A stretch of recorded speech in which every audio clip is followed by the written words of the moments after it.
today the Writer Studio is celebrating its 30th anniversary, and yes.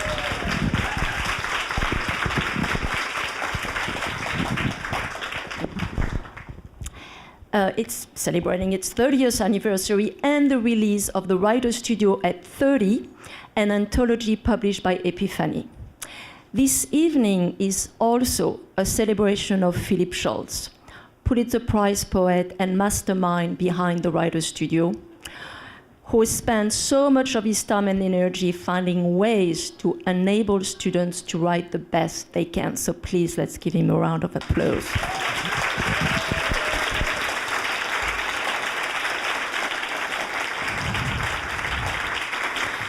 And also, there is no time to explain the complexities of creating a persona narrator and being emotionally connected. What does this mean? I'm hoping that after hearing the 15 readers tonight, you'll get a good sense of what these things might mean. And because you're probably thinking, did she say 15 readers? Oh boy. I'm only going to add one quick thing. I'm one of the elephants of the Writer Studio. People who've stayed so long, we don't say the number of years anymore aloud. But because the school has been part of my life for so long, I'd like to add that it offers far more than a method. It teaches you in the most supportive and patient ways how to approach anything which is both exciting and terrifying, such as writing, but also yourself. And for such precious teaching, I'm deeply grateful to Phil. Please now welcome Philip Schultz. Well, this is very special to me. I just had a flashback when I was sitting there, and I remember first coming to New York. I guess that was in 1776. And I got a call that there was a few people that wanted me to, they had seen a poem or two, and they wanted me to come and teach a class. And that's the way they put it. They wanted me to teach their class. And I went over to the West Side, Upper West Side, went into this building and taught a class. There were 8 or 9 people. And as they seemed to like it, I was nervous. And as on the way out, I passed a poet friend of mine who was going in. And I knew he wasn't a student, but it turned out that there was a conveyor belt of us, that they were auditioning for teachers. And that, I thought, oh, New York. That was my introduction to, and apparently it worked out, and that was the first class that went from there to my living room. I think I was actually at Westbeth at the time, and a sublet, and that was the beginning of the Writer Studio. So let me read something, or else I'll go on like that. For reasons I only now am beginning to understand, I always loved teaching almost as much as I do writing. I imagine it has something to do with the I encounter while teaching, what the persona I create means to me. It's someone with a purpose who feels he knows what he's doing and why. I can guarantee you I don't often feel this way about myself. It's why we create personas, isn't it? For encouragement, comfort, and inspiration. I mean to say, I'm many times blessed. The teacher sustains me, as all of you sustain me, and provide relevance and support. The secret we all know is all good ideas end up giving more than they take. We have and are engaged in a great collaboration. I owe all of you a great debt of gratitude. Thank you. Thank you.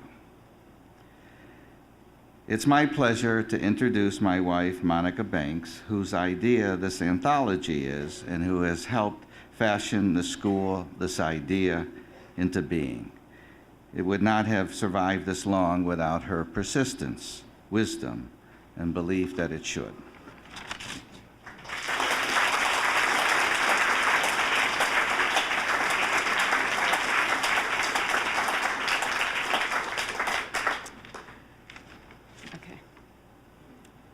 Well, it's hard to believe this day is finally here. We planned it a year ago on the calendar. So I've had a lot of time to think about what I would say. But that doesn't make it any easier, of course. And basically, I just want to say thank you all and not cry. Actually, that was a mistake to say that. Okay.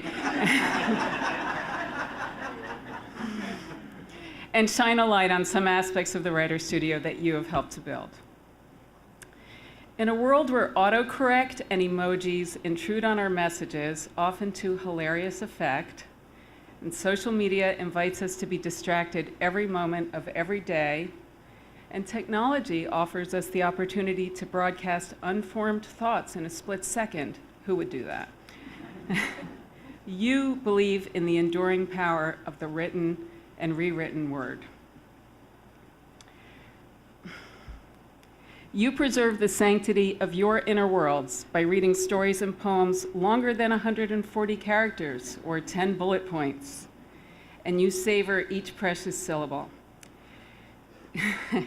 You use your writing as an outlet for your emotions and a vehicle for your curiosities, which enables you to take chances in your work rather than jeopardize your well-being or hurt the people around you.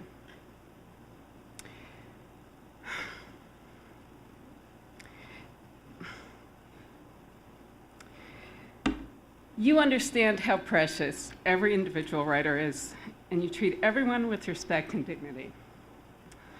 So, I almost made it. Thank you all for helping to create this sanctuary of sanity and creativity, of nurturing and daring. It's an honor to work with you. Okay, it's now my pleasure to introduce Odette Heideman, the editor of the Writer's Studio at 30. Odette is a gifted fiction writer whose own stories have appeared in celebrated literary journals.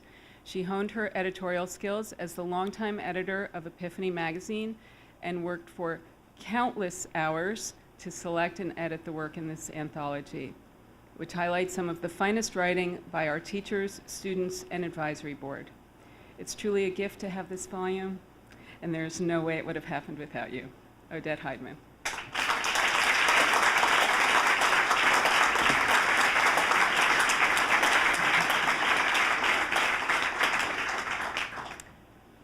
I have a question. How many of you have been in one of Phil's workshops? Okay. So you can relate when I say I felt some pressure when Phil and Monica asked Epiphany Editions to produce this 30th anniversary anthology. I imagined Phil's frown face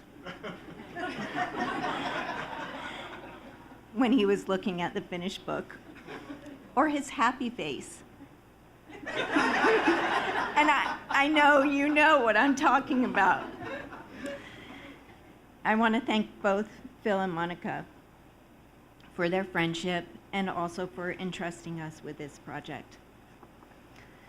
I'd also like to thank Willard Cook, who enthusiastically agreed to publish the anthology with Epiphany Editions.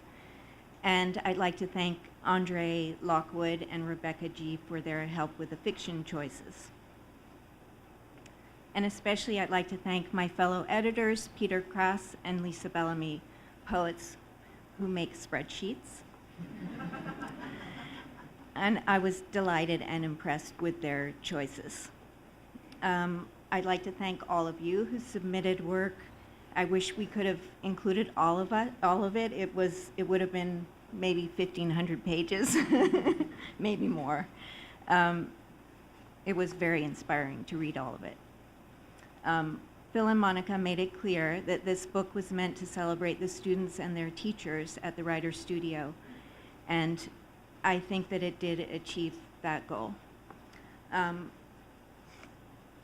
Most importantly, I think that this represents this. And now I'll introduce Nancy Matsunaga, who's been a teacher with the Writer's Studio since 2007. In 2010, she founded the Amsterdam branch of the Writer's Studio School, which she directed until 2014. She now lives with her family in Munich, Germany, where she teaches writing tutorials via Skype. Nancy's fiction has been published in the journal Calyx and has received a Pushcart nomination. Nancy?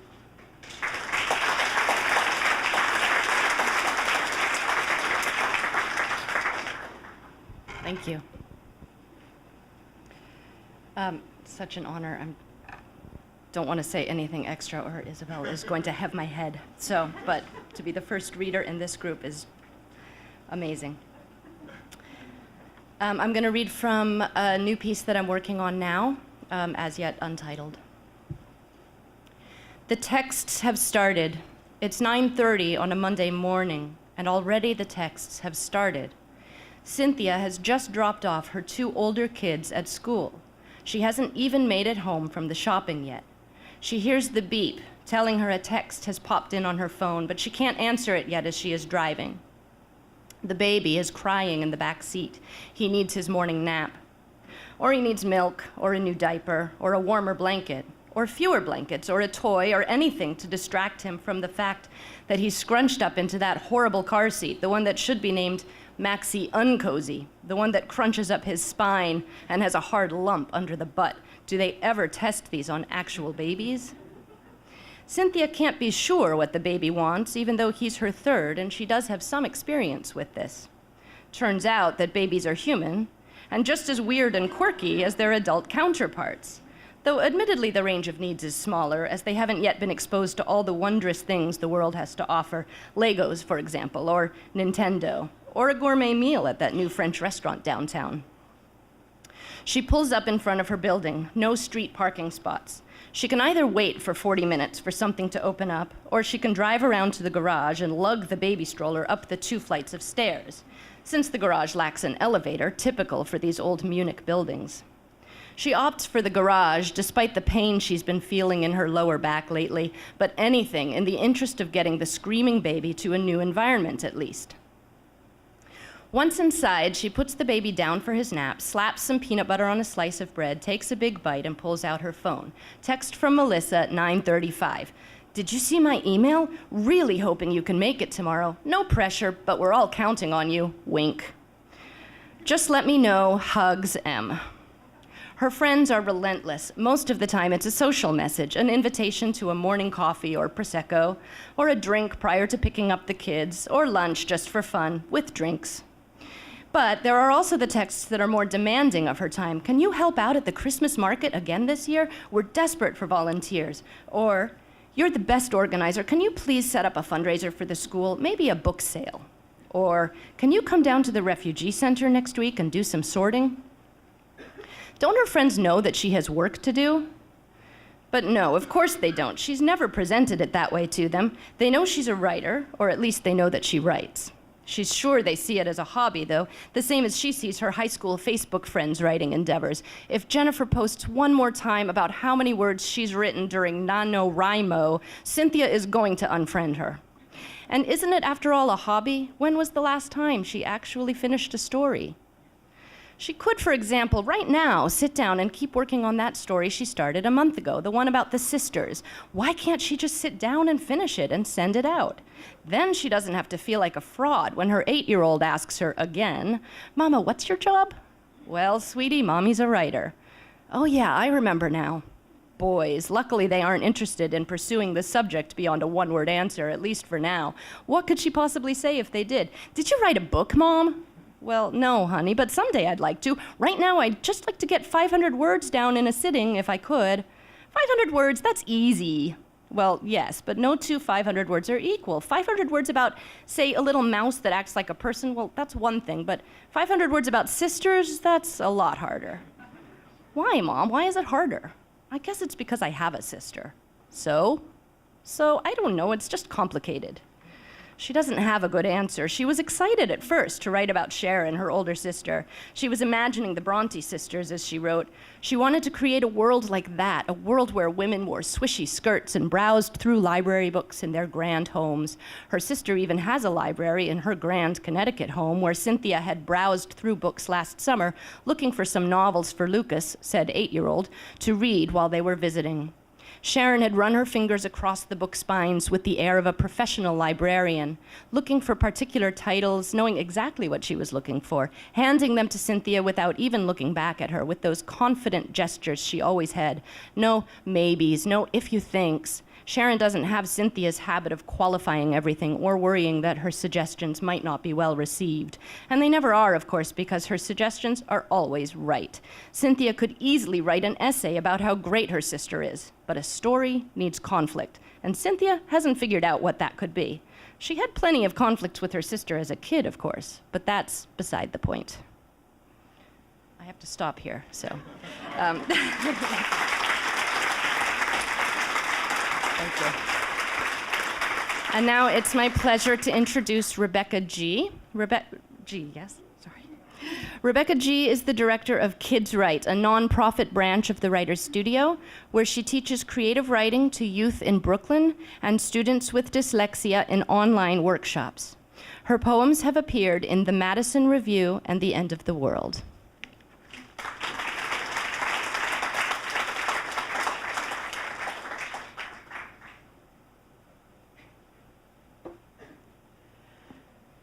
Hi, everyone. In the interest of time, I wrote something down because Isabel knows I can go on. Okay, I'll get closer. Okay. All right. So, in 2009, I co-founded the Writer Studio Kids Write with Monica Banks. Still not here? Yeah. And it took a lot of effort for the two of us to work it out, to get it together.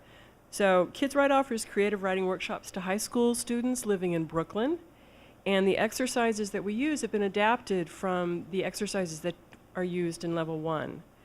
We meet at a community center in Bedford-Stuyvesant in weekly after-school workshops, and then we do a summer intensive writing camp in the summer that lasts for 3 weeks, and we meet 5 days a week. So since 2009, I wanted to share this with you guys. Kids Write has worked with 78 students. 63 students have returned from multiple classes, often across multiple terms. 25 of those students took classes continuously for all 4 years of high school. We've produced 23 magazines of student work and held public readings at a local venue for each magazine launch. Since 2014, I've hired a graduate of Kids Write to come back as an intern for the summer intensive, providing them with a small stipend and experience in teaching one Kids Write workshop under my supervision. One of our former interns is now a high school counselor on the south side of Chicago and teaching an after-school poetry workshop. In 2011, in response to Phil's wonderful memoir, My Dyslexia, LD schools near and far asked Phil to teach their students. As a result, I taught the method for 2.5 years as a creative writing elective at the Churchill School for students with learning disabilities. It took us over a year of meetings, but Phil and I also developed an online training course with a manual of ready-to-use exercises to make this important tool more widely available. This online course is designed to train teachers, tutors, and parents of dyslexic students how to use the method to create a safe and fun space for their dyslexic students to learn and practice reading and writing with success.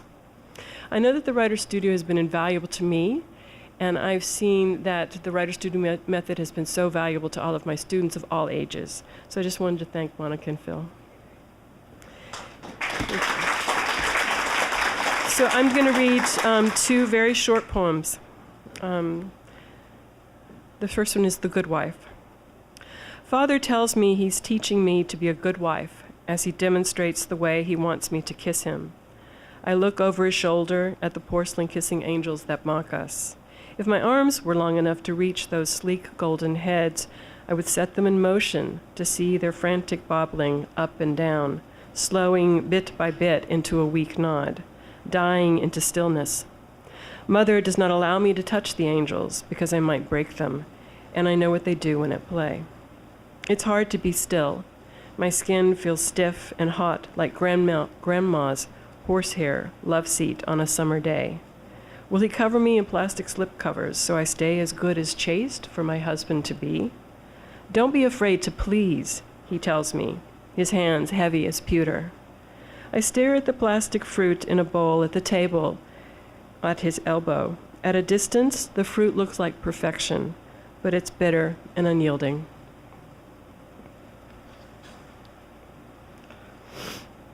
Tornado. The ranger firmly urged us to leave our campsite while there was time to flee, but we would need to pass through the tornado to reach our airless condo in Chicago. We were not the only ones to stay put, but other campers had homes on wheels to hide inside, walls and doors to shut out the wind. The real reason we remained?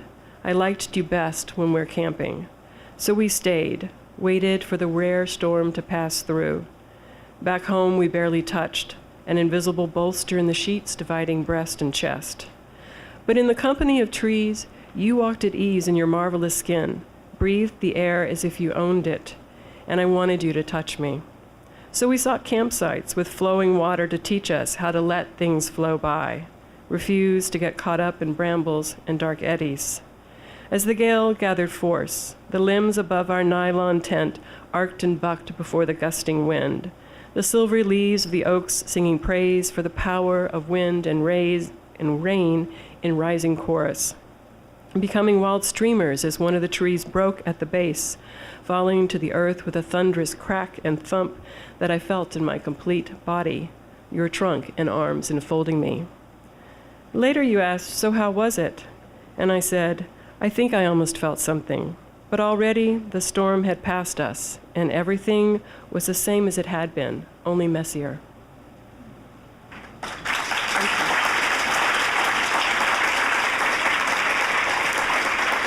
Now it's my great pleasure to introduce Joel Hinman. Joel Hinman is an editor-at-large at Epiphany, a curator of the series Writers Read, and he teaches at the Writers Studio. His fiction has appeared in Epiphany, Fiction Now, the Brooklyn Review, and is forthcoming in the North Atlantic Review. Welcome, Joel Hinman.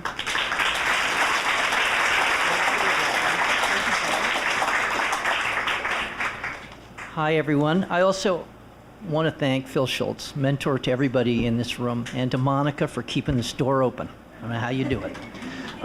Also to Odette, an amazing heavy lifting throughout all of this and the many issues we've worked on before. And lastly, to Willard Cook, who stays in the background but is always there in support of publishing. I'm going to read from Persons in Need of Supervision. This is a story based on my work in mediation, and PINS cases is what they're called around the family courts.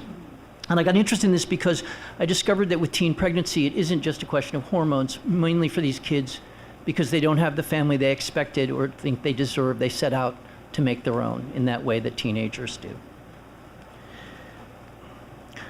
Arching up out of forward-facing dog, Sarah Nielsen had an inverted stroke. Inverted because rather than lose capabilities, she gained them. She was down in the basement of the Marriott Hotel, and in one convulsive second, vast dead zones of Sarah's psyche zapped online. Suddenly, she was a woman unstuck.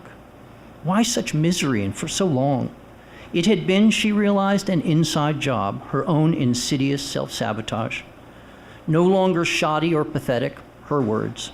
Sarah became maniacally determined, starving herself to her ideal weight, quitting her job, and reigniting her husband's sexual appetite.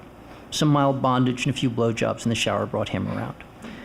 And then decided that she'd become pregnant. With 6 months of procreational sex produced no results, she started IVF. And then, after 3 unsuccessful treatments, she turned without thought or hesitation to adoption. Even if her marriage to Neil might never amount to much, she would have a baby.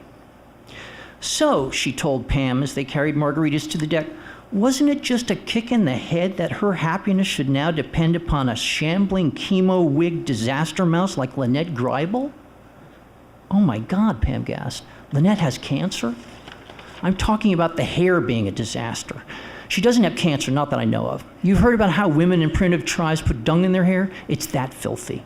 Every time I think of smacking her in the head, I stop myself. You know why? Pam, who'd been along from the beginning, didn't. Because all I can picture is a second head made out of particle dust appearing alongside the real one. like a squid's defense mechanism. What about Maury at Hair and Beyond? Lives in Dixonville. Here is the problem. Sarah numbered them off on her fingers. The woman lacks any sense of personal boundaries, can't self-edit, tears the house apart looking for her cell phone when it's dangling from her belt. I'm in too deep. Ooh, that's strong. We better get some chips. What I keep asking myself is, how could I have let this happen? Pam looked at the college clock tower rising above the sycamores and waited. Sarah's voice dropped to a gravelly whisper. We have our last visit with Amber Saturday. The weekend after, the other couple gets their turn, and then Amber chooses. When Sarah learned that the college was fundraising off her husband's accomplishments as an astrophysicist, she pressured the dean into giving her resources for something more than just a birth mother letter, more like a private webinar tailored to a subliterate 16-year-old expecting a child out of wedlock. Now, Saturday morning had arrived, and Sarah and Neil were traveling south in the darkened fuselage of the expedition. 30 miles outside of Dixonville, Sarah's phone rang. It was Lynette Greibel.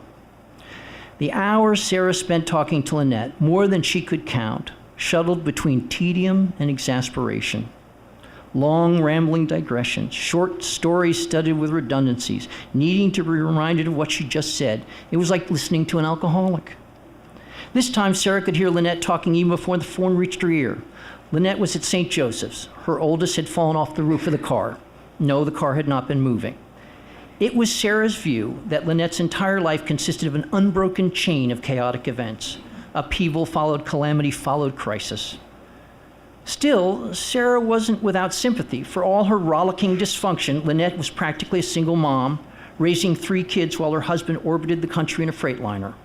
And Open Heart Adoptions operate out of a P.O. box and a sun porch of a 2-bedroom rancher. Although she didn't think Lynette should be allowed to run a quilting bee, let alone an adoption agency, Sarah was in a hurry. And by geographical accident, Lynette worked in an area where the blighted economy had people selling babies. After telling Sarah that she and her son were waiting on a neurologist, Lynette began reminiscing about the amazing job Sarah had done on the birth mother presentation. This being old news, Sarah became suspicious. Wait a minute, Lynette, Sarah interrupted. I'm not blowing this off. We've been driving all morning and Neil skipped a conference in Hawaii. Neither was true, but as she told Pam later, the dice were rolling. While Lynette explained that adopting parents weren't allowed to spend unsupervised time with birth mothers, Sarah glanced at her husband for support. But from the spellbound smile on his face, Neil Nielsen was out drifting past spiraling nebulae in some lost corner of the cosmos. Look, Sarah said to Lynette, Amber's gonna pop any second. This was supposed to be our quality time. I'm genuinely sorry about what happened to your son, but no way I'm postponing. Thank you.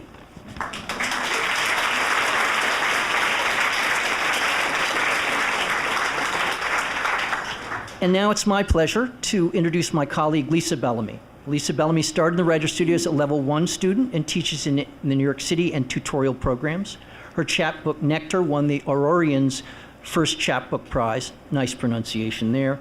Among various publications, her poetry and prose had appeared in Triquarterly, Massachusetts Review, New Ohio Review, Hotel America, The Sun, Cimarron Review, Pank, and Asimov Science Fiction. And she won a Fugue Poetry Prize. A new poetry collection and a children's book are in progress. Please welcome Lisa Bellamy.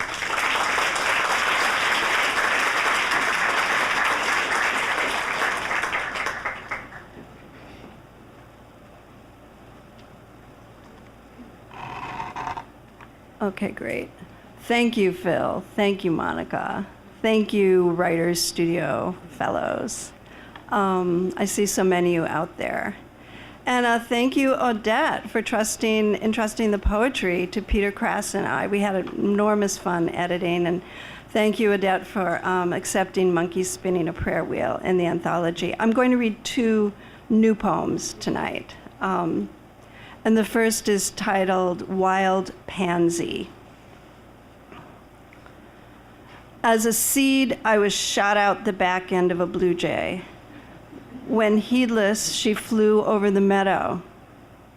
She had swallowed me in my homeland when she spied me, lying easy under the sun.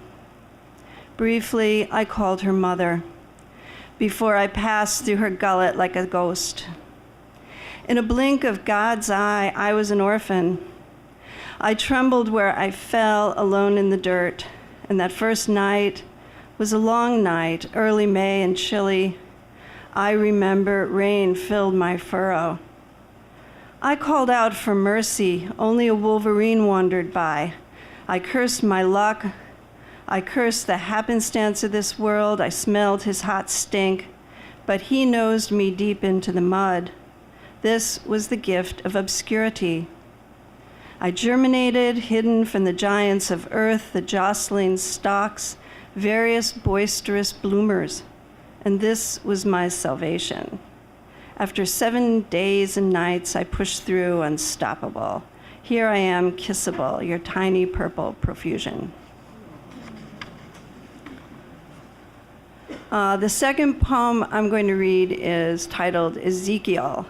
I wrote this after reading one of my favorite poets, the prophet Ezekiel, and contemplating, I guess, the current national situation. The epigraph is, "And I will send down rains in their season." Ezekiel 34. Okay. Ezekiel, I will send the rain of authority. I will send rain to chase the devil back to hell.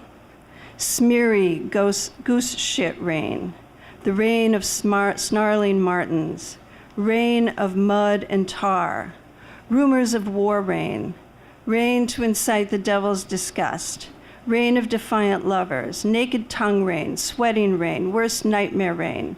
I will send the rain of emotive yearning peepers, rain of warrior babies, tiny swords, shiny new breastplates of righteousness, flummoxing rain, rain to ding his minions, spiritual warfare rain, turn off the TV rains. I will send rain in it for the long haul, rain biding its time, sly, watchful crow rain, strategic rain to rattle and bedevil the devil, rain beyond his pay grade, deceptively soft, pattering, sneaky rain, Matahari rain.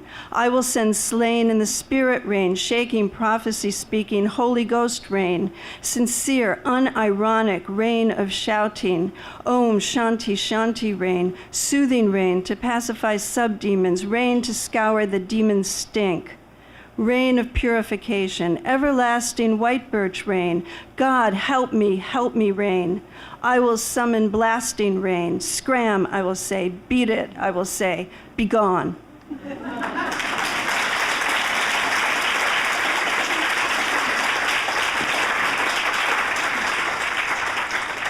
And now it's my great pleasure to introduce Therese Eiben. Therese has taught for the Writers' Studio in New York City, online, and at the Hudson Valley branch, which she co-founded with Anneman Tarowski in January 2016. Her publishing credits include the Alaska Quarterly Review, a radio play produced by the BBC Channel 4, and The Practical Writer, From Inspiration to Publication, a collection of essays curated from Poets and Writers magazine, where she was editor there, and she holds a master's in creative writing from Brown. Welcome to Therese.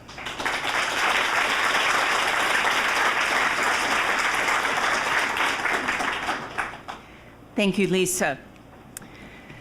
Shout out to my teachers at the Writers' Studio, Joanne Nyman, Lesley Dormen, Cynthia Weiner, and Philip Schultz. Thank you all.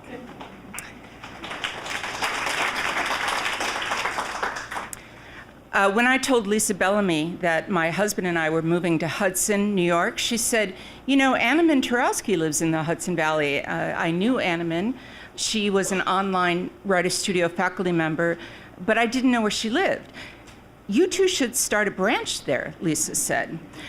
Those of you who know Lisa knows that she only gives the best advice, so Anneman and I heeded it, and the Writers' Studio Hudson Valley opened its doors in January 2016. We had 18 students our first term. Obviously, we were filling a need. Our students are gorgeously eclectic. We have students who are closing out professional careers, advertising directors, artistic directors, a cinematographer, now addressing their long-held desire to write creatively. We have local farmers who sometimes bring armfuls of basil to class.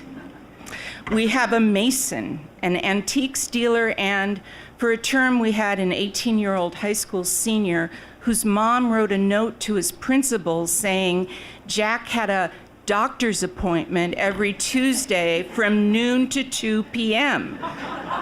so that he could join us. He's now a sophomore at Bard. As of this fall, Heineman and I will offer 3 levels of workshop: introductory, intermediate, and advanced. And of course, none of this would have been possible without you, Phil and Monica. Okay, this is the opening of a new story of mine entitled Dorothea in Flight. Dorothea was just thinking how much she was enjoying the view from her window seat when the plane in which she was traveling began to drop like an anchor through the dome of the sky. Gravity loosened its hold in the rapidly depressurizing cabin. Drinks fountained up from plastic cups. Overhead bin hatches flew open and luggage bowled in the aisle. Only the cutting compression of seat belts kept the passengers from headbutting the ceiling. Babies shrieked. Curses and prayerful ejaculations ricocheted fore and aft. The woman in the seat next to Dorothea screamed, "Daddy!" And then, before anyone had time to think of, let alone reckon with, the idea of imminent death, G-force reasserted itself. Tray tables slammed open, the overhead bins slammed shut, and slowly, a dawning awareness began to chip away at the collective terror. The plane had stopped falling and was back on course. Above the ebbing dissonance, flight attendants could be heard exhorting calm. Seatmates, known or unknown to one another, checked in, asking, "Are you all right?" and "What the hell?" Complaints ranged from back spasms to bitten tongues. Speculation as to what had just happened included ICBMs and meteors. In the midst of this, the pilot's voice came on the PA. He apologized for the unexpected altitude adjustment and assured passengers there was no reason to worry, everything was fine. A puzzled silence settled over the plane. Oxygen masks dangled unused in front of passengers' faces. Bags and the contents of bags whose zippers had blown clogged the aisle. The wheels of an upturned bar cart spun in the air. Someone toward the back shouted, "Unexpected altitude adjustment, what the fuck?" Someone else repeated the phrase and someone else again until a chorus of scorn tolled from the far reaches of coach all the way to first class. Arguments broke out among passengers. Factions formed. Some people wanted everyone to calm down. Others proclaimed their right to know more. Flight attendants, shaken, damp, and untucked, haplessly tried to reassert their authority. Air marshals identified themselves as they rose to subdue the most fractious. One man who wouldn't keep his seat had to be handcuffed and, because he continued to insist that the plane was under attack, eventually gagged. Dorothea heard none of this. The sudden drop in air pressure had blocked her congenitally narrow ear canals. All she could hear was her own breath and heartbeat. It was a familiar and not unwelcome state. She briefly lost her hearing any time she dove into a body of water or caught a cold. Even certain express elevator rides could trigger the condition, which she privately thought of as temporary auditory cocooning. Thank you.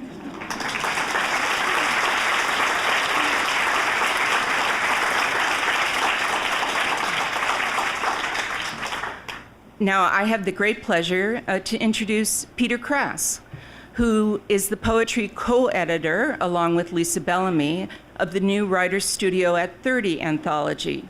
He's also a longtime teacher at the Writers Studio, both online and in New York, and a former member of Phil's master class. Peter's poetry has appeared in journals including Rattle, New Verse News, and Atlanta Review.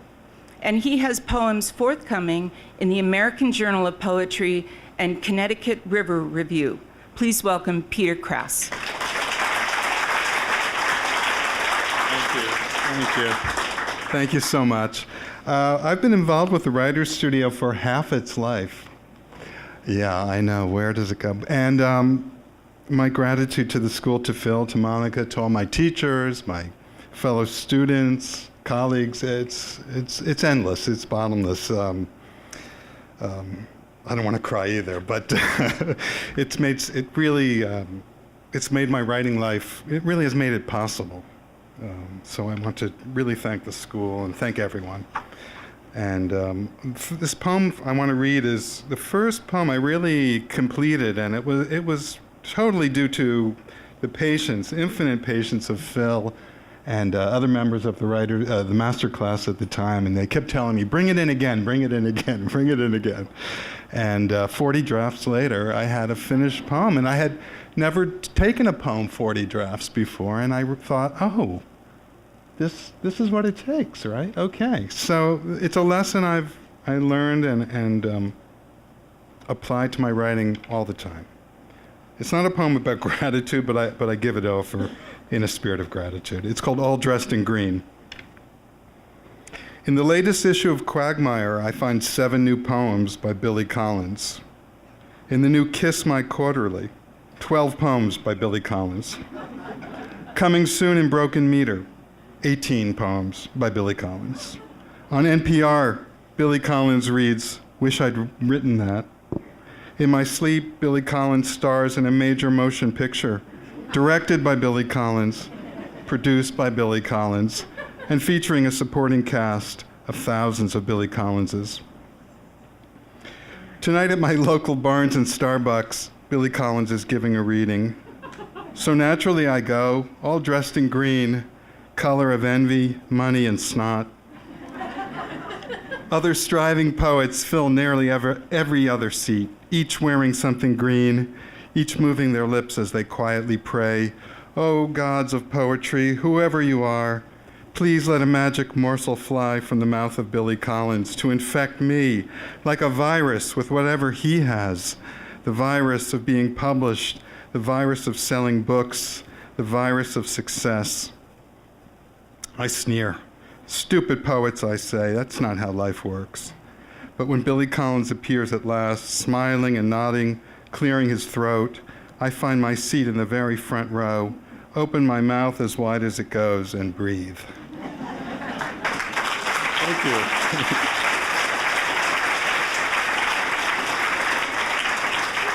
Thank you, thank you. And this is a new poem called New York Relics, since we're here in New York. Where Ratner's dairy ruled our Kasha kingdom, Kreplach, Borscht, and Blintz, and Chez Brigitte fed 200 souls, 11 at a time, now a dozen neutered condos sexlessly engorge. One glass facade reflects another glass facade, faces bland as Wonder Bread, and overpriced baubles in precious shops serve manufactured needs. Even the wind chimes on our fire escape know their days are numbered. They don't dare ring after 10.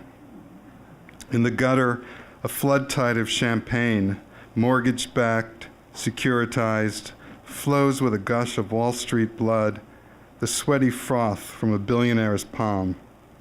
Like a gem spa egg cream, I hang on, a relic, neither egg nor cream, just the sidewalk's joshing seltzer, the pavement's wholesome milk. Above, a star that used to be burns across the sky. Surely, we must be brothers. I wave, expecting no reply. Thank you. Thanks very much. And thank you again to the Writers Studio.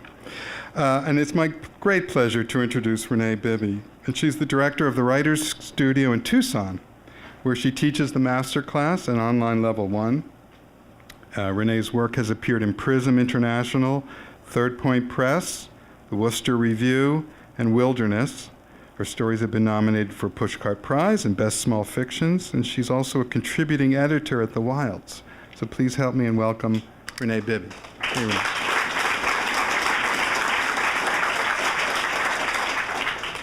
Hi. In case my boots weren't clue enough that I'm from Tucson. I do have a story in the anthology. I'm not going to read from it tonight, so you'll just have to buy the anthology so you can read it then. It's worth it. I am here, like I said, representing the Tucson branch. About 12 years ago, Eleanor Kedney, is she in the crowd? Where is she? Eleanor? She's right over there. She was a student of Phil's, and she went out to the desert, and she said, these cactuses are lovely, but we also need a writing school. So she opened up the first branch ever. That was about 12 years ago, and about 2 years ago, she retired, and I took over. She was my teacher there. I never had the privilege of working with Phil, but I did have the privilege of working with Eleanor. Now she's getting teary-eyed. That's going to make me teary-eyed to look away. I have 6 teachers there: Janelle, Leela, Donna, Phil, Katie, and Frances. We run 4 levels, and 4 of them are actually in my class as students. And I hadn't really thought too much about coming out. I was like, I'm coming to New York. This is great. Have fun. And I hadn't thought too much about what I was going to present here or what this meant for Tucson until my students, I taught on Tuesday, and I was leaving Wednesday to come here. And my students were like, we are so proud of you. I was like, oh, okay. So why? And they're like, you're going to the Mecca of the writer's studio. You're coming to New York, and you're our ambassador. You're representing us. And I recognized then that it was, I was basically like that bobsled team that got in Cool Runnings, remember, like that got into the Olympics. I was like, right, they're very proud of me to be here. So part of what I did then was I wanted to talk about their work. I'm like every writer. I have a lot of anxiety about my own writing. It's kind of part of being a writer. But I have nothing about being a teacher. That is the purest thing I've ever done. It's the best thing I've ever done. And when I die, I can say, I was a teacher. Goodbye. That was great. I've done it. I did what I had to do here. So what I asked my students to do was to to write to me and say what does the Writer's Studio mean to you? What has it done for your life? But because I'm a teacher, I said, also it needs to be in a persona narrator. So they were like, oh, can't you just let us write something straight? And I was like, no. It needs to be a persona narrator. It needs to be an exercise. You need to gussy it up. And so they did that. And some of what I'm going to talk about will be the specific exercises. So some of you if you haven't taken a writer's studio, it may not quite make sense. But my first student did Amy Gersler's A Fan Letter, which is, if you remember that one, it's a fan writing a very eccentric letter to someone she admires. So my student, Donna, who's also a teacher, wrote, "My dear writer's studio, today finds me locked in my study, candles lit, napkin tucked into my collar, though I shan't drop a single bit, neither vowel nor consonant. I am nibbling the upper right edge of my anthology, anticipating the delicious reward of the fragrant mintiness of the binding. But restraint. I am compelled by an unseen narrative force, dare I say it, a persona narrator, to savor the pulpiness of your craft, making it my craft. Dare I say it, our craft." That's from Donna. I had another student who was working on something from the Susan Steinberg Spectacle. She's created a very interesting narrator who is very matter-of-fact, very direct, and also a little off-kilter. I guess that's kind of a theme, off-kilter, right? And hers is, being in the writer's studio makes me happy and upset at the same time. Happy because I get to experience a writer's high over and over again, but upset because I read and hear so much good writing I wish I could have written it all. Basically, again, sums up being a writer. That was for my student, Paula Brown.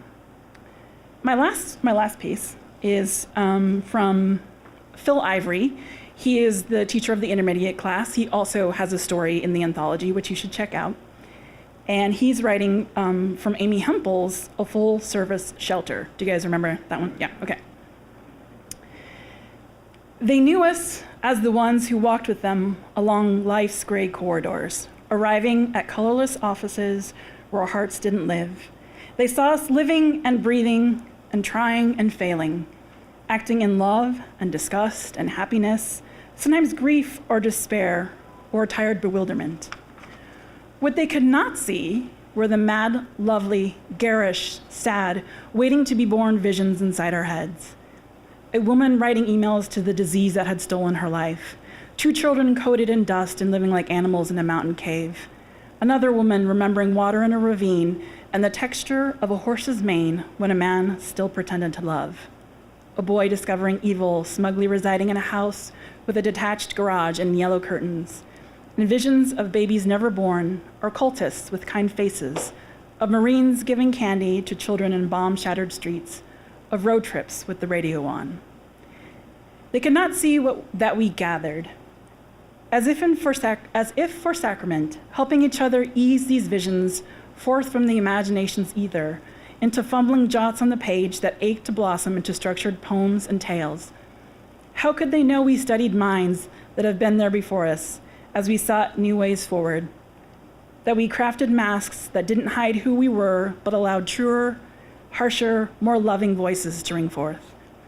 And as they shuffled unconsciously along ashen streets between spires of coiled wire and steel, they looked up with wonder at the vibrant, motley dreams we had liberated, jungle parents and red lace-winged butterflies, and other 64-color Crayola visions drifting like balloons above street lamps, stained with concrete dust. Standing there, they suffered the electric, joyous shock of remembrance, that such things were their birthright too, that dreams, if you did not shackle them to slabs of slate, could live again, were never ever truly dead.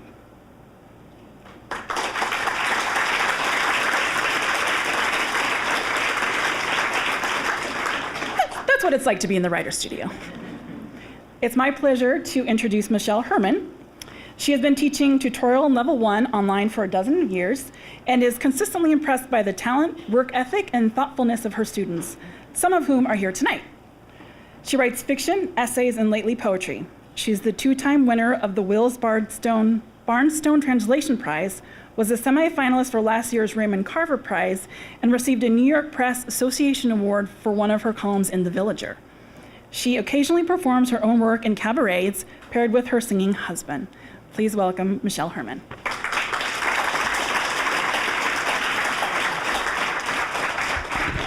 See how I cleverly stuck my thank you into the bio, because Isabel read me the riot act, said, can't thank anybody. I'm going to read a scene from my novel, Save the Village, my finished novel, Save the Village. And it's called Ali Oxenfree. The day after the bomb, everyone came out.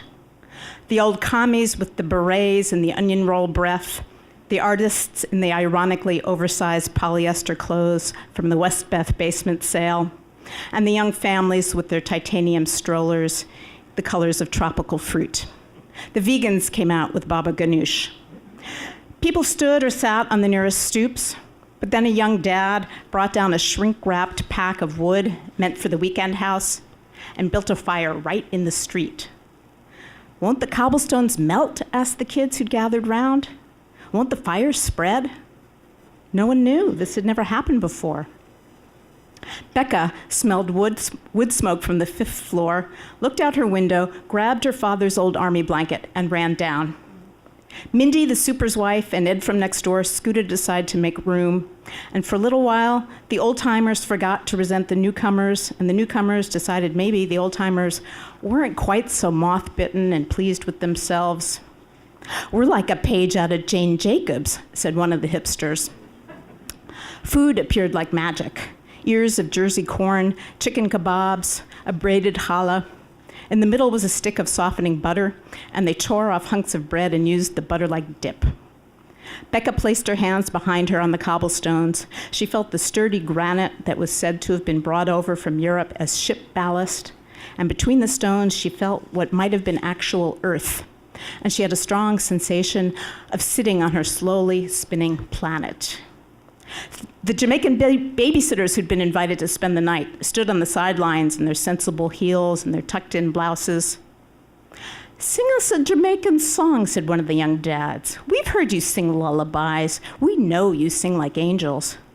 But the good Christian nannies demurred, smiling at the very idea. The Maltese supers with their tinkling accents brought out a bocce set and gathered around with the Ecuadorians. Meanwhile, the nannies quietly conferred. They spread out in a line across the street, softly swung their hips in unison, and sang a song with a refrain like waves lapping Caribbean sand. Coming down with a bunch of roses, coming down. Everyone joined in.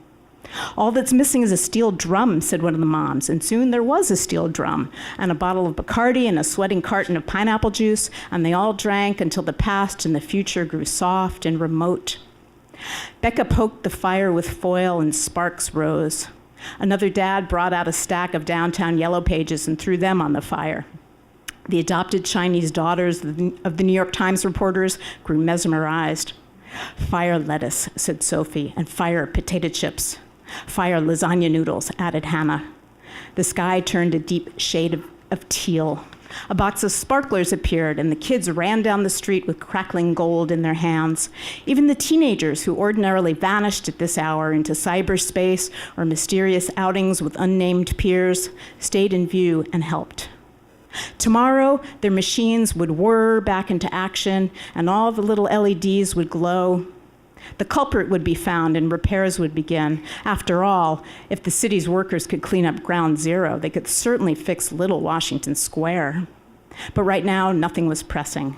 Tonight was a block party with no pad thai vendors or juried craft show. Tonight was a pre-cash society. One of the super's little boys crawled into Becca's lap, and she wrapped her arms around his soft belly and stroked his fine black hair. She'd forgotten how warm bodies are. She could feel Ed's bony knee and Mindy's sturdy thigh, and she looked at all the faces lit orange, and she couldn't remember being so happy. The air smelled of roasting meat. Her face and chest were flushed, and her rear end was cold, and for a moment of grace, the two balanced each other perfectly. This is the way humans are meant to live, she thought, close to the earth and the elements and each other. A log settled and sent off sparks, and the sparks formed lines of text in some gorgeous unknown language. The sky was having a sample sale of stars, beautiful white stars of all sizes, twinkling the way they did in the kids' song, the way they did at Grand Central. Then an ordinary fluorescent flickered in the distance, and everyone went still. It's just a generator over at St. Vincent's, folks, said the know-it-all chair of the Community Board Land Use Committee. Don't get your hopes up. But Becca wished the lights would never come on. They wrapped up the food, and someone dragged over a hose and put out the fire. The street hissed, and a rush of smoky, butter-scented steam rose. The young families went home first. Then there was a caravan back to Becca's building. Is there any dark as absolute as a tenement hallway in a blackout? One by one, the neighbors exited the stairwell and groped their way down the hall to their own doorknobs. Night, they called, each like a lighthouse keeper, climbing the rocks for the night shift. Thank you.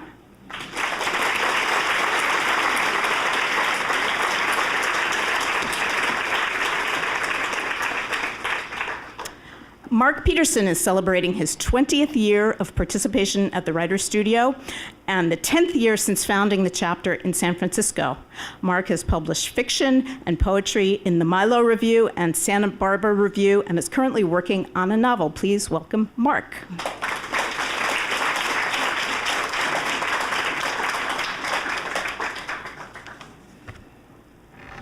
So I've been doing a little math in my head since Peter said half of his career, or half of the Writer's Studio life.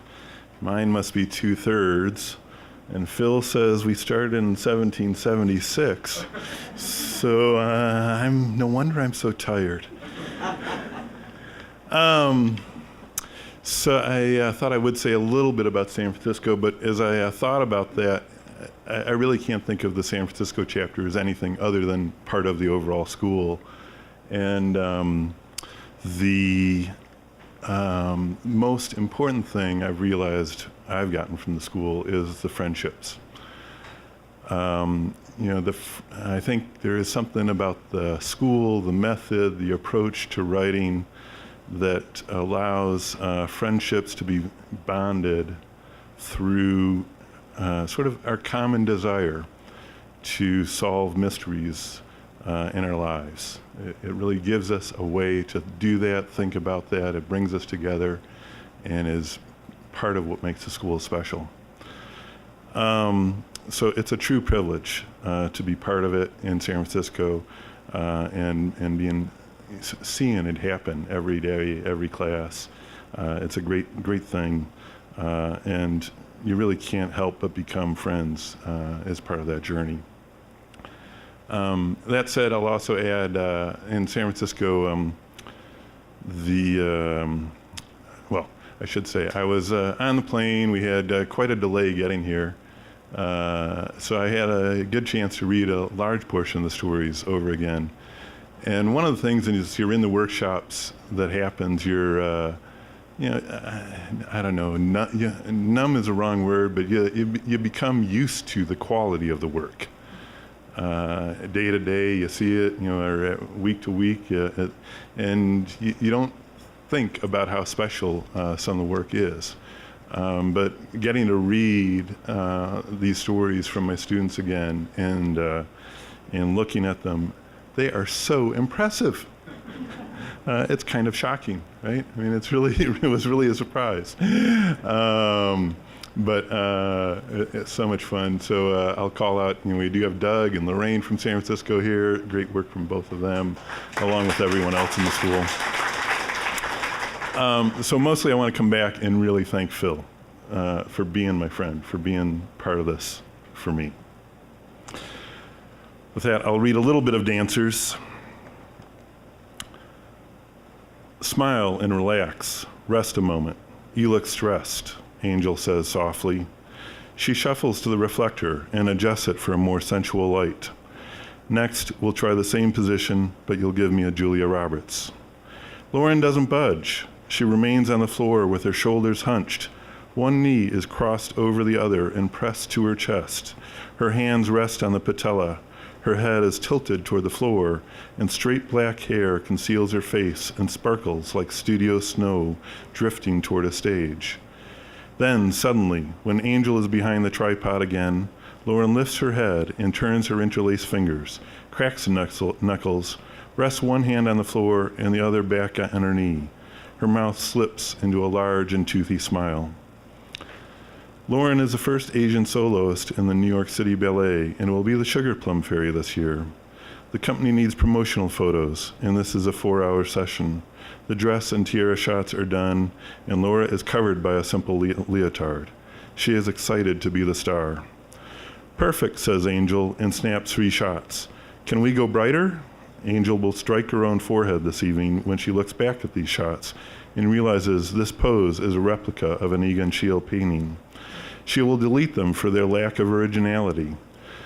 Yes, there will be hesitation and regret due to the quality of the photos and the drama that happens in the next few minutes, but originality is critical in her mind, and Angel won't allow her work to be considered derivative. The fact that ideas and art always echo the past is lost on her. But here, in this moment, the photographer seeks to solely capture what she imagines is the truth in this dancer, the aura and strength of the person inside the beautiful skin. She searches so she may discover the inherent qualities of charisma. Lauren briefly touches her chin with her index finger, raises her head and ellipses ever so slightly to be brighter. Angel taps her remote and the camera clicks 3 times. Great, how about solemn? The chin lowers slightly, and Laura changes her expression to be a perfect replica of the Mona Lisa half smile. You're better than an actress. There are more clicks and then they're perfect. The camera keeps snapping and Lauren holds a pose, and Angel says, and now move your head from side to side. Her face hides it, but Lauren's mind percolates while she poses. She thinks that the ballet is not likely to want these pictures for the Christmas playbill.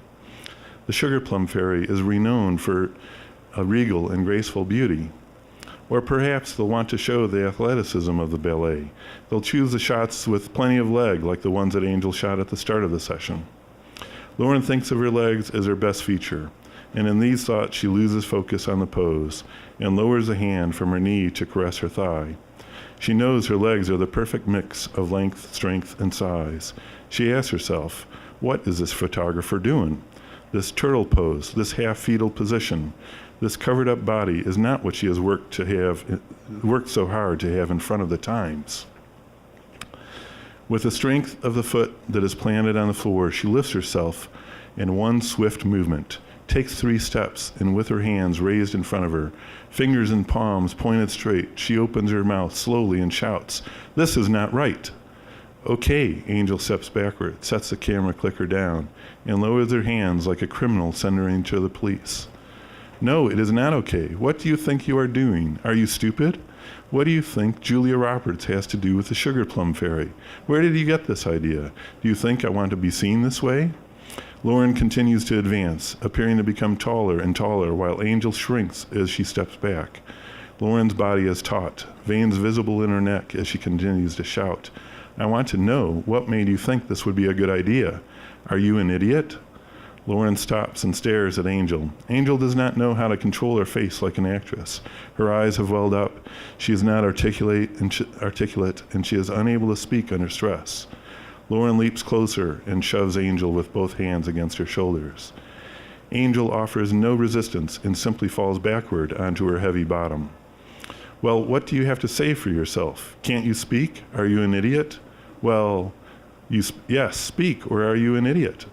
The fall released a surge of cheers. Angel's hand lifts to cover her eyes as if attempting to erase herself from this moment. Angel is not pretty, but her bright blue eyes are the surprise on her urban face, and these tears surfing down the creases and age acne scars are a shock. Lauren pirouettes and stomps in her slipper-clad feet as she paces to the other side of the room and back. "Well, what is it?" she says again. I don't know. I find the pose sexy," says Angel. "You think the Sugar Plum Fairy is meant to be sexy? It's innocent and mysterious and exotic all at once. The Sugar Plum Fairy is innocent and mysterious and exotic? Are you warped? You are an idiot." There is silence in New York.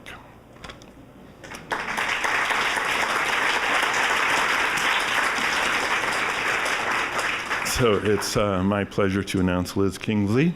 Liz Kingsley has been a student of Phil's for about half of the Writer's Studio illustrious life. Oh, she's old too. Thanks to him, she's had her fashion and poetry published in some very cool magazines. Tonight, she is thrilled to toast Phil and Monica and her entire family at the Writer's Studio. And I'll add, she is also probably the key person keeping the day-to-day world of the Writer's Studio going, and I thank her very much for that.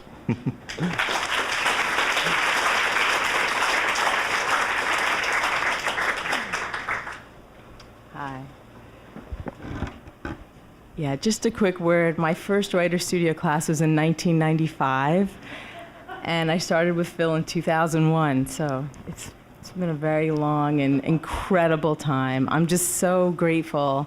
So many of the people in this room enrich my life every day through email, through phone calls. I even get to see you sometimes, which is really nice. The school is just all about work and love, and tonight is just a huge celebration of that, so I'm just so happy to be part of it. I have 3 poems tonight.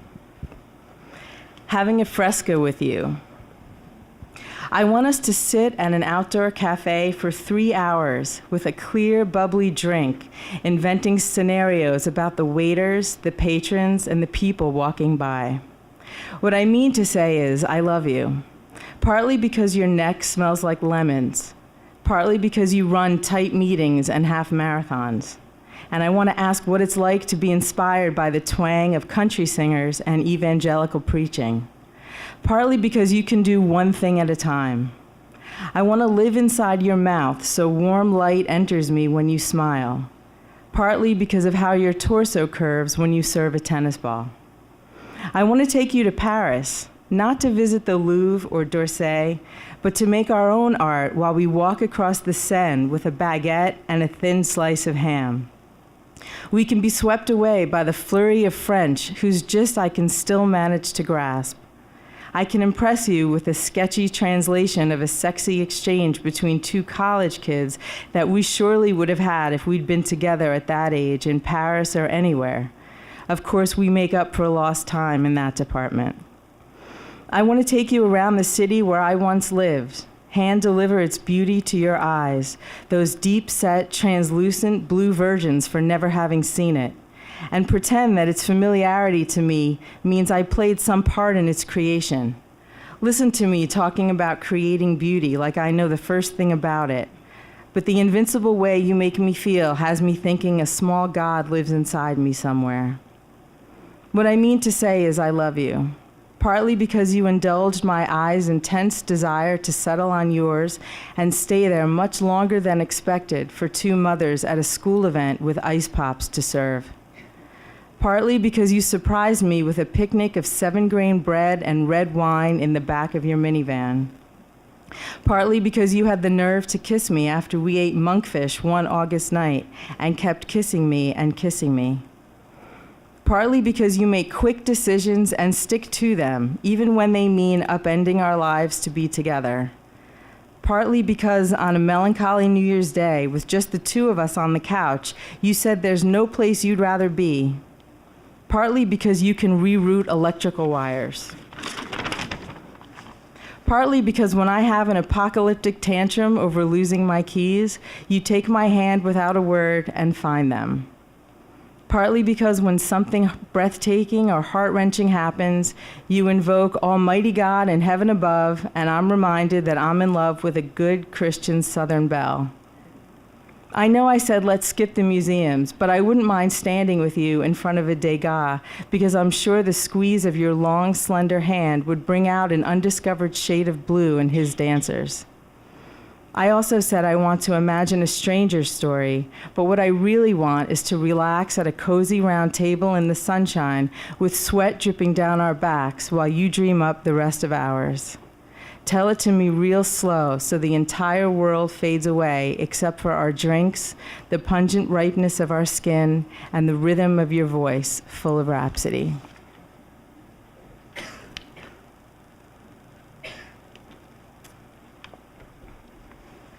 Crohn's. Crohn's. My 13-year-old son is shrinking. At his worst, he can't sit upright or climb stairs. Lying on his side is the only position that doesn't hurt. When the pain is most acute, he kneels naked on the carpet, his butt spread apart and pointed up toward a fan blowing cold air. Hoping my maternal breath will bring relief, I blow on it too. He was an infant the last time I was this close to this part of him. I massage his thighs, calves, and arms until he asks me to stop. What was once his adorable anus is now the sign of the guerrilla warfare that his immune system is waging on itself, chronic illness. I move the fan in closer to his dwindling body, blow harder, harder, trying to ease the pain for just a few moments. Trust.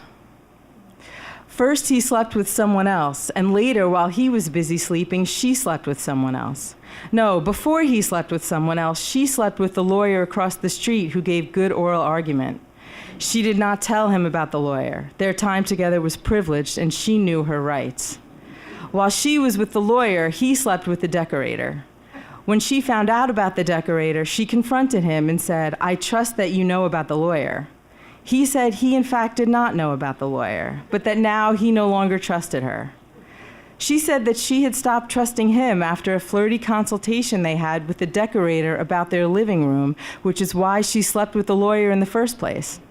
He said she had no reason not to trust him, but that he sensed she didn't, so he figured he might as well go ahead and sleep with the decorator.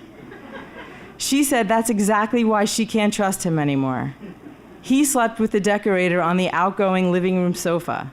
She said the lawyer has a trust account into which she deposited the money they were planning to pay the decorator for the incoming living room sofa because she didn't trust him to go through with the renovation in light of their domestic destruction.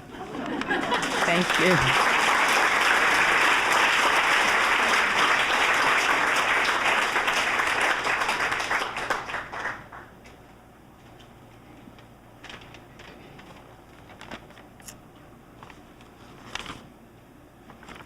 Lesley Dormen is the Associate Director of the Writer Studio. She is the author of The Best Place to Be, a novel and stories.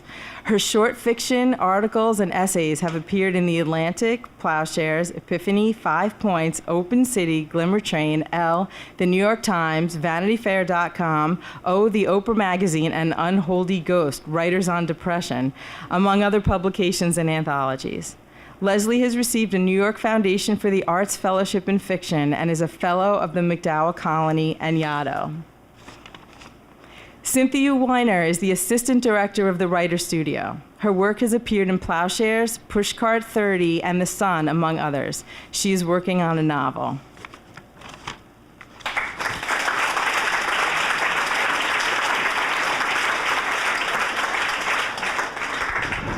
Thank you all these wonderful readers. Thank you, Phil. Thank you, Monica. Such friendly, warm, wonderful faces.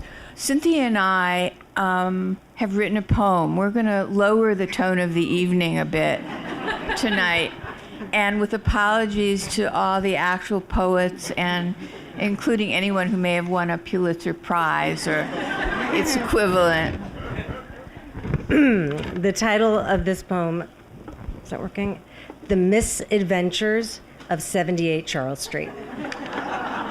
The story is lively, the characters real, our every last secret we slyly reveal.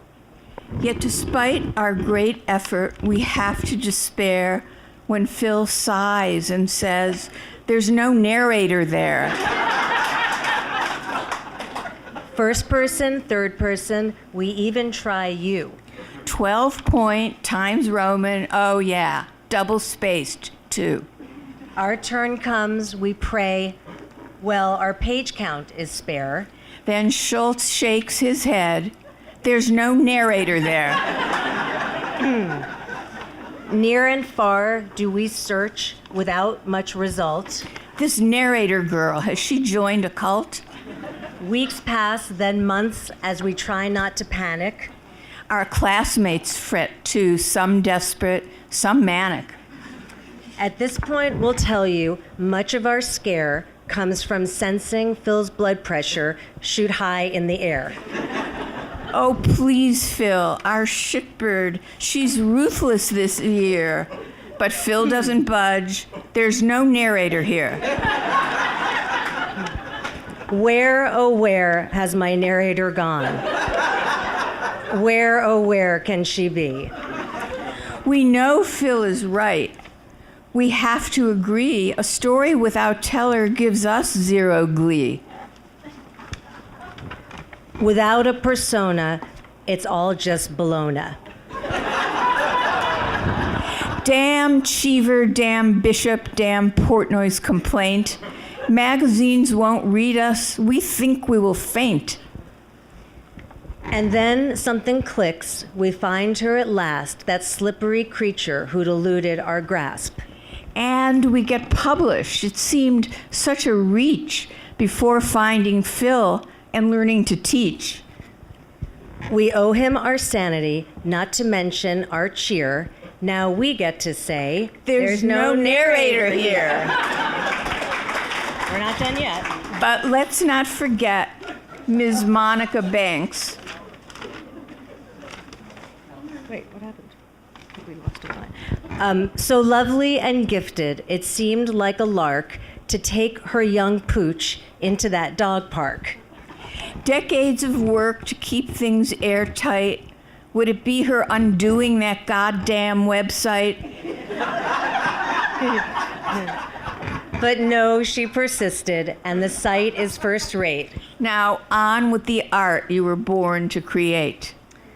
Writer Studio, it's clear you're here for keeps. For that we are grateful, and so are our peeps. Still, hard to believe we've been at it for 30. When you say it like that, it sounds almost dirty.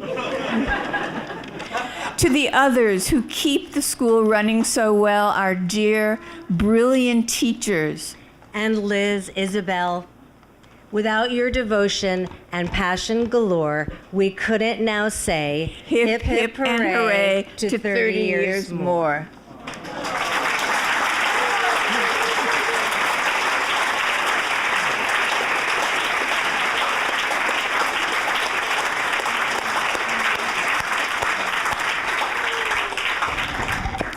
Well, we did go through 15 readers and nobody left. That's the power of the Writer Studio. Thank you again, everyone, for coming tonight. Thank you to tonight's readers.